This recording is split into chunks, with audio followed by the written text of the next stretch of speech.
Fala pessoal, sejam bem-vindos, canal Nação Brasil no ar, começando mais um vídeo recheado de informações importantíssimas. Mas antes, inscreva-se agora mesmo no canal, deixe o seu like e compartilhe esse vídeo com o máximo de pessoas. Assim você vai estar me ajudando demais. Giro na tela e notícias a seguir.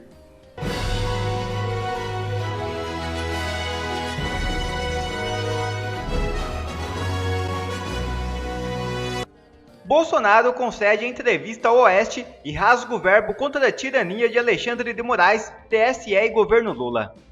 Olha, você pode ver, o ministro Alexandre de Moraes, segundo a Folha de São Paulo, me investiga juntamente com todos os meus assessores diretos desde 2021, no inquérito de fake news. Quando numa live, nós falávamos antes de vacina, de Covid, eu li a manchete de uma revista Época, de uma manchete de uma revista. E em cima daquilo, no dia seguinte, o senhor Alexandre de Moraes me botou no inquérito como está propagando fake news. Olha, eu li a manchete de uma revista.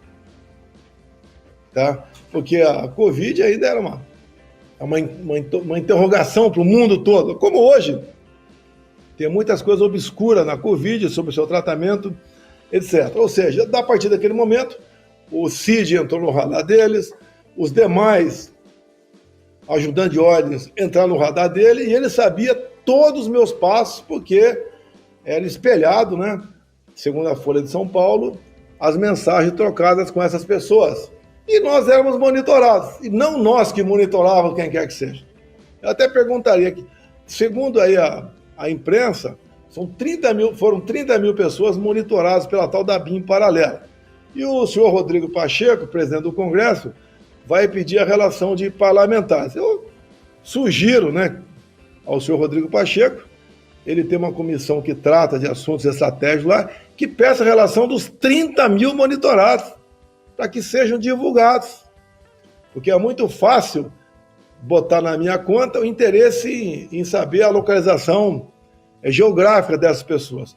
Deixo claro que esse equipamento comprado no governo Temer, no bem entender, bem intencionado, porque as inteligências têm que ter a capacidade de monitorar as pessoas, com ordem judicial, sim, tá? Mas as informações que eu tenho não são precisas, mas as informações que eu tenho que a precisão da localização de uma pessoa com o celular no bolso chega a 100 metros, com todo respeito. 100 metros você não sabe nem se duas pessoas estão no mesmo quarto de hotel, ou se estão no mesmo hotel.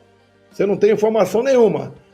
Eu jamais trabalharia com esse tipo de informação se fosse um elemento de informação. Ou seja, o que eu contei para vocês aqui, da BIM 2012, que trabalhava lá da Dilma Rousseff, tá? Trabalhava ao lado das inteligências cubana e venezuelana, aí é um assunto gravíssimo. Tá? Inclusive contrariando a Constituição, onde diz ali das atribuições do chefe de Estado, do presidente da República. Ele não pode agir dessa maneira, interferindo em outros países. Então isso tudo você vai botando num canto, está servindo para cada vez mais esclarecer a população, como é o poder em Brasília, como a esquerda, no caso do PT, se usa da máquina pública. Você pode ver, ele fala que eu aparelhei os sistemas de informações. Eu não indiquei ninguém para compor as diretorias da BIM. Agora, nós vemos aqui agora na imprensa, Metrópolis, novo número 2 da BIM doou para candidatos da esquerda, PT e PCdoB. Ou seja, ele está formando uma BIM agora, não é uma BIM paralela, uma BIM totalmente paralela, onde os seus amigos de confiança estão indo para lá. A exemplo do que era a BIM em 2012, quando afastou, com o material capturado pelas inteligências cubana e venezuelana e a própria BIM, o então Paraguai do Mercosul, para poder entrar nesse bloco o seu amigo, naquela época, Hugo Chávez, da Venezuela. Então isso tudo está servindo para mostrar para a população o que é o poder, o que é o sistema, o que é o establishment, como eles interferem. Para mim, 2022 é uma página virada. Mas vocês lembram, tem cabimento o TSE decidir que eu não podia fazer live do Palácio do Alvorada, onde aquela é minha residência, enquanto fosse presidente? Tem cabimento derrubarem apenas páginas da direita, como, por exemplo, aquela página dos empresários golpistas? O objetivo foi tirar o Luciano Hang da sua atividade política, era um direito dele, pró Jair Bolsonaro, que era um direito dele. Cada um tem o direito de fazer campanha para ser o candidato. Mas o objetivo foi atingir o senhor Luciano Hang, que agora recebeu uma multa de 80 milhões de reais, né? Não é o caso entrar nesse assunto aqui. Mas tem cabimento eu não poder divulgar a imagem do 7 de setembro?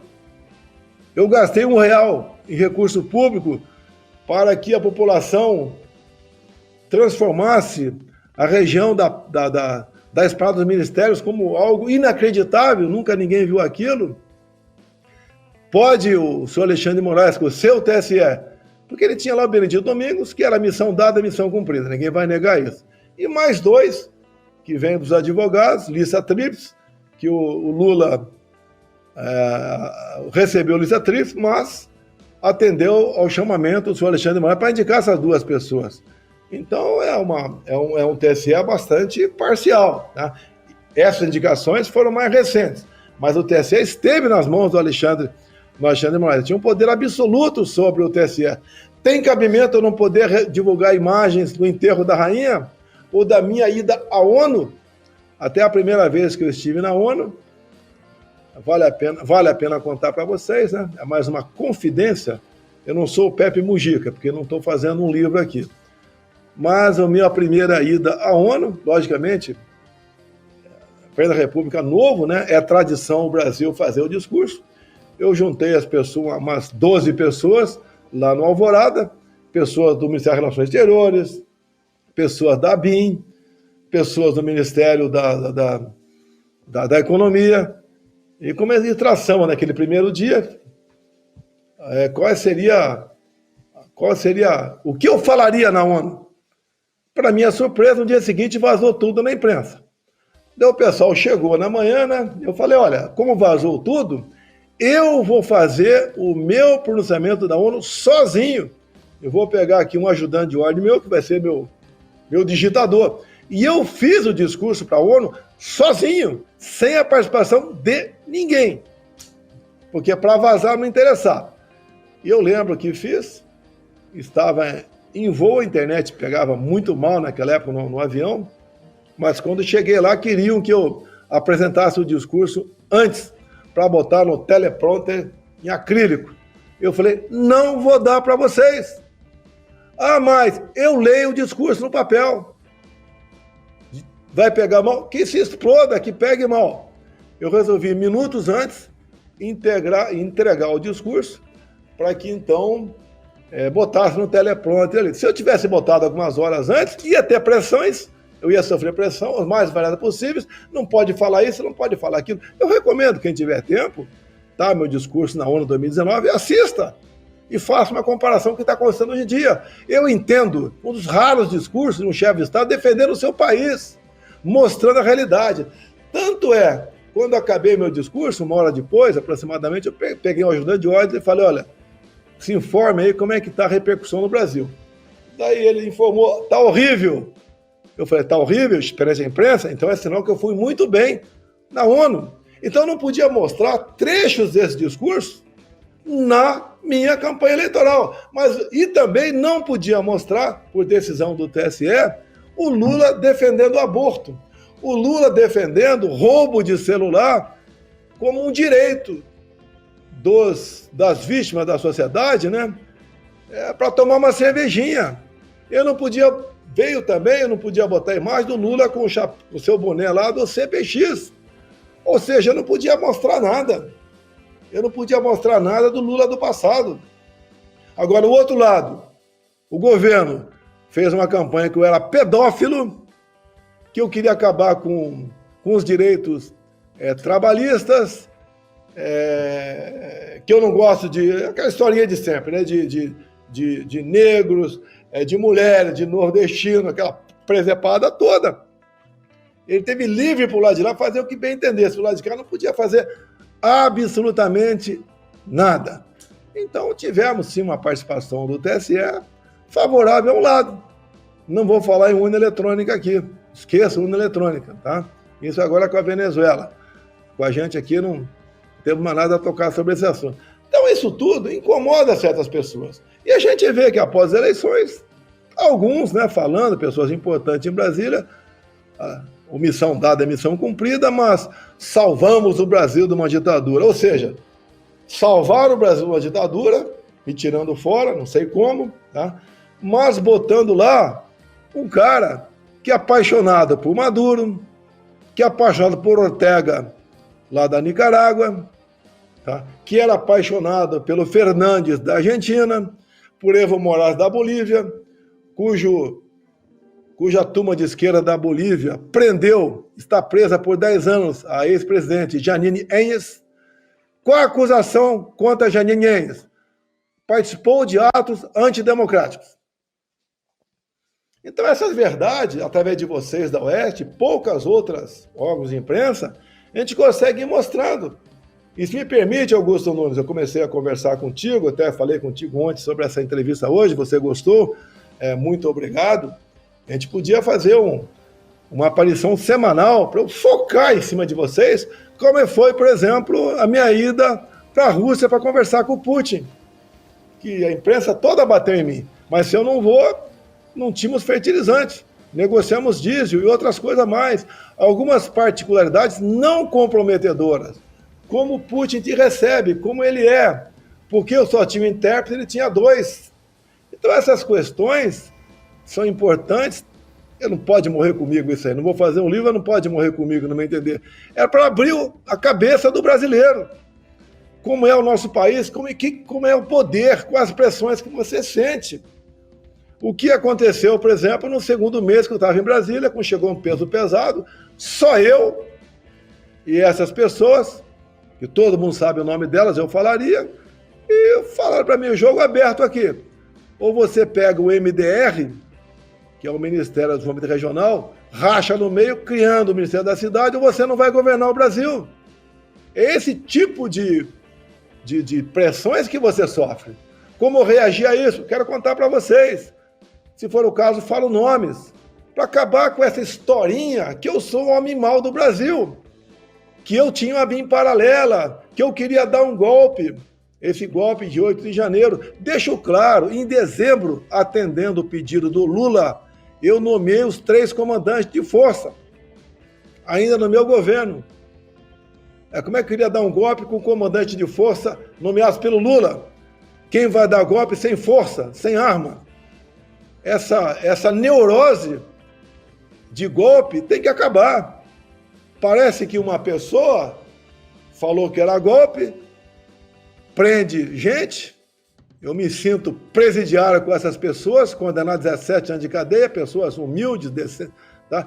Se algum extrapolou depredando patrimônio, que pague, pô, mas com 17 anos de cadeia e sendo acusado como tentativa armada de mudança no Estado Democrático de Direito. Quem vai acreditar nisso? Não só o atual ministro da Defesa teve o caráter de falar que não existe golpe sem um comandante e sem força. Nenhum tiro foi disparado. Aquela prisão de 1.500 pessoas, quer dizer que 1.500 pessoas estavam programando dar um golpe e ninguém sabia de nada. O Lula, no domingo pela manhã, vai para Araraquara se encontrar com o seu prefeito preferido lá. Digo aqui, o senhor Flávio Dino, o Carlos Bolsonaro pediu para o presidente da Câmara Municipal para que preserve as imagens sobre o servidor Edivaldo, para daqui a pouco não falar que ele chegou mais cedo lá para pagar possíveis provas da BIM paralela no gabinete dele, coisa que o Flávio Dino não fez. Primeiro, todo o governo falou, no episódio de 8 de janeiro, que só tinha aquela imagem daquele magrinho, né, com o olho arregalado, derrubando um relógio com uma camisa com a minha estampa no peito, que não tinha mais nada. Depois apareceu as imagens, via CNN, do G. Dias passeando entre terríveis golpistas terroristas. Ora, se alguém queria dar um golpe no governo, o governo mostra as imagens. Por que não mostra as imagens? Porque é uma mentira a história de golpe. E outra coisa que vale a pena aqui. Hoje nós tivemos a notícia que o MP pediu o arquivamento da acusação contra o nosso ministro Anderson Torres. Tá? E ele fala algumas coisas que vale a pena, se me permite aqui, 30 segundos, tem muita coisa para falar, só duas coisas. Primeiro, ele cita o prezado procurador Carlos Henrique Martins, ele cita do caráter ordeiro dos acampados. Ele cita o caráter ordeiro dos acampados. E o procurador, quando se refere à CPMI, que eu sei o que é CPMI, eu sei o que é CPI, o povo também já começa a ter entendimento, né? Que ali é uma briga política muito grande, ele fala o seguinte, abre aspas, que embora o relatório da CPMI tenha concluído pelo indiciamento de Anderson Torres, trata-se de um documento que carrega em si legitimamente o viés político, visto ser fruto de trabalho de integrantes do Poder Legislativo, os quais visam atender com sua iniciativa o seu eleitorado. Agora, por outra parte, não é apenas isso. Entra o Kassab na CPMI, que é secretário de São Paulo aqui, do governador. O Kassab determinou que todos os seus deputados e senadores votassem contra Jair Bolsonaro, favorável ao relatório, para me indiciar na CPMI, para que ele mantivesse 3 ministérios no governo Lula. Então o Kassab terminou para que seus deputados e senadores do PSD votassem pelo indiciamento de Jair Bolsonaro, independente de provas. Eu não fui convidado nem convocado para a CPMI, senão ele perderia 3 ministérios. Esse é o perfil, né? O Kassab bem representa o caráter do velho político brasileiro. E essas pessoas presas há 7 anos, e também esse que morreu, o Cazão, seu Kassab, só tem responsabilidade nisso. Que se o teu partido tivesse feito um trabalho isento na CPMI, a exemplo do procurador agora, que desmonta a CPMI, com toda certeza não teremos essa barbaridade toda lá. Mas vocês, para atender a narrativa do PT, que a direita é golpista e é terrorista, você, Kassab, manda os teus parlamentares do PSD votar favorável ao relatório. Então, você não tem como buscar a verdade, buscar dias melhores para o seu país, se você não tiver o João 8,32 na cabeça. E conhecer a verdade vos libertará. E o Kassab foi ministro das Minas de Energia, eu acho que da Dilma lá atrás. Eu não sabia a diferença de gravidade para gravidez, mas era ministro das Minas, da Ciência e Tecnologia. Então esse é o que produziu essa CPMI. Como a CPI do Senado produziu a questão da Covid. Quantas vidas poderiam ser salvas se não tivesse o caráter político da CPI do Senado sobre a Covid? Quem define o tratamento não são os senadores da CPI, nem ninguém do judiciário, é o médico, e ponto final. O médico não tem o direito, ele tem o dever de salvar vidas ou diminuir o sofrimento das pessoas, e foram impedidos de trabalhar. Que tudo era, não tem comprovação científica. Ora, meu Deus do céu, quem decide isso é o médico. Se os médicos militares, por ocasião da Guerra do Pacífico, tivesse que esperar uma comprovação científica se água de coco poderia ser injetado na veia do soldado em lugar de sangue, ia sobreviver ou não, muitos teriam morrido. Não tinha mais sangue, o médico pegou lá um coco mais novo, com menos potássio, e meteu água no braço do cara, e o cara sobreviveu. Presidente. Malafaia pede impeachment e prisão de Alexandre de Moraes.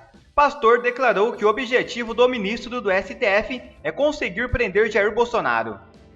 Povo abençoado do Brasil, eu começo esse vídeo citando um texto da Bíblia que está em Hebreus 13:6. Ousemos com confiança dizer, o Senhor é o meu ajudador, não temerei o que me possa fazer o homem. Eu venho há um bom tempo denunciando o ditador da toga Alexandre de Moraes. Esse camarada tinha que tomar um impeachment e ser preso por atentar contra o Estado Democrático de Direito. Vamos às provas? Vou lembrar algumas coisas a vocês. Alexandre de Moraes preside um inquérito imoral e ilegal de fake news. É imoral e ilegal porque não tem a participação do Ministério Público. É obrigatório, segundo a Constituição, artigo 129. Ele censura quem ele quer, ele cerceia quem ele bem entende. Alexandre de Moraes tem a tática de dar amplitude universal e eterna a seus inquéritos, para perseguir quem ele bem entende, colocar gente quem ele bem deseja. Eu pergunto a vocês, o que tem a ver cartão de vacinação de um coronel com inquéritos de pseudo-golpe? Nada. É para pegar o telefone celular e o tablet. Pegou o telefone do presidente Bolsonaro, que vergonha, para tentar produzir provas. Aí vem com a história de ABIN paralela para pegar telefone de Ramalho para tentar produzir provas. Aí vai lá na casa de Bolsonaro em Angra para pegar telefone e tablet do carro de Bolsonaro para tentar produzir provas. Qual o objetivo? O objetivo e a saga de Alexandre de Moraes é prender Bolsonaro. E sucessivamente ele vem cometendo injustiças. Minha gente, o artigo 102 da Constituição diz que a competência principal do STF é guardar a Constituição. E lá está dizendo quem tem foro. Nem coronel, nem Bolsonaro, nem filho de Bolsonaro tem foro. Nem o povo simples que foi preso e foi processado tem foro por um pseudo golpe que nunca houve. Coisa de baderneiro, e a esquerda cansou de fazer coisa pior, inclusive tentando invadir o STF em 2014, e o STF não se meteu em nada. Aí eu pergunto a vocês, por que Alexandre de Moraes não abriu um inquérito contra o MyGate e a Choquei? Porque vai atingir o governo Lula e a safadeza da esquerda em fazer perseguição. E ele tem conluio com o governo Lula. Alexandre de Moraes e Flávio Dino têm uma Polícia Federal paralela. E Alexandre de Moraes tem uma justiça paralela, que não tem nada a ver com a justiça brasileira. Gente, o artigo 5º, inciso 55, diz que todos nós temos direito ao duplo grau de jurisdição. O que é isso? Recorrer às instâncias. Você quer a prova? Lula não tinha foro no Supremo. Foi julgado na primeira instância por Moro, condenado. Por direito, recorreu à segunda instância. Perdeu por 3-0. Recorreu à terceira instância e última, a STJ. Perdeu por 5-0 e foi preso. Isso é devido processo legal que Alexandre de Moraes sucessivamente rasga para produzir provas contra seus inimigos. Repito, o objetivo dele é prender Bolsonaro. É uma vergonha. E eu pergunto, senhor presidente do Senado, Rodrigo Pacheco, os senadores vão ficar quietos? Senhor Arthur Lira e deputados, vocês vão ficar quietos? Ele tem afrontado o legislativo. Covardemente, vocês vão ficar quietos? E a imprensa brasileira, com exceções, é claro, grande parte comprada, parcial, ideologicamente de esquerda, que se omite diante das aberrações, injustiças, ilegalidades de Alexandre de Moraes. E agora? O Anderson Torres. Aí, o inquérito arquivado. Quem vai reparar em justiça? O cara foi preso. O cara ficou doente. Alexandre de Moraes é o responsável. Tem sangue nas mãos desse ditador. O Clesão, que era da minha igreja, morreu. O cara morreu injustamente numa prisão, sem ter feito nada. Gente do povo processada e pegando cadeia. Faxineira com crucifixo e Bíblia. O chefe do GSI de Lula recebendo os pseudos golpistas. Senhores ministros do STF vão ficar calados. Isso é uma vergonha. É uma afronta ao povo e ao Estado Democrático de Direito. Não tenho medo de ditadores. Eu temo a Deus. Deus tenha misericórdia do Brasil. Deus tenha misericórdia do Brasil. Deus, em nome de Jesus, manifeste a tua justiça contra a impiedade desses homens maus. Deus abençoe você e sua família. Ministério Público Federal arquiva processos contra Ibanez Rocha e Coronel Naime sobre atos de 8 de janeiro. O Ministério Público Federal concluiu que não há base para prosseguir com as investigações contra o governador do Distrito Federal, Ibanez Rocha, em relação aos atos de 8 de janeiro de 2023, quando ocorreram ataques às instituições dos três poderes. A decisão de arquivar o inquérito se fundamentou na falta de provas concretas de que o governador tenha agido com a intenção de facilitar os atos criminosos. A análise do Ministério Público Federal sugere que, apesar das possíveis falhas no serviço de inteligência e na comunicação entre os órgãos de segurança do DF, não se identificou uma atitude deliberada de Ibanez Rocha que contribuísse para os incidentes. O documento ressalta que as informações disponíveis antes dos ataques indicavam baixa adesão ao movimento e que a mudança repentina no perfil de participantes não pode ser antecipada de forma eficaz pelo governador.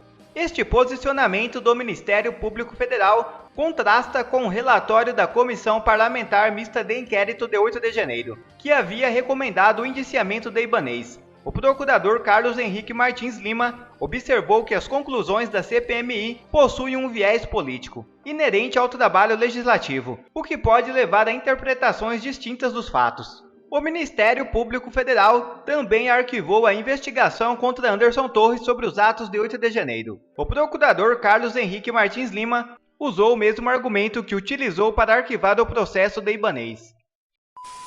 Quer ver mais vídeos como esse? Então inscreva-se agora mesmo no canal, deixe o seu like e compartilhe esse vídeo com o máximo de pessoas. Assim você vai estar me ajudando demais. Fico por aqui, um forte abraço e que Deus abençoe a todos. Brasil acima de tudo e Deus acima de todos.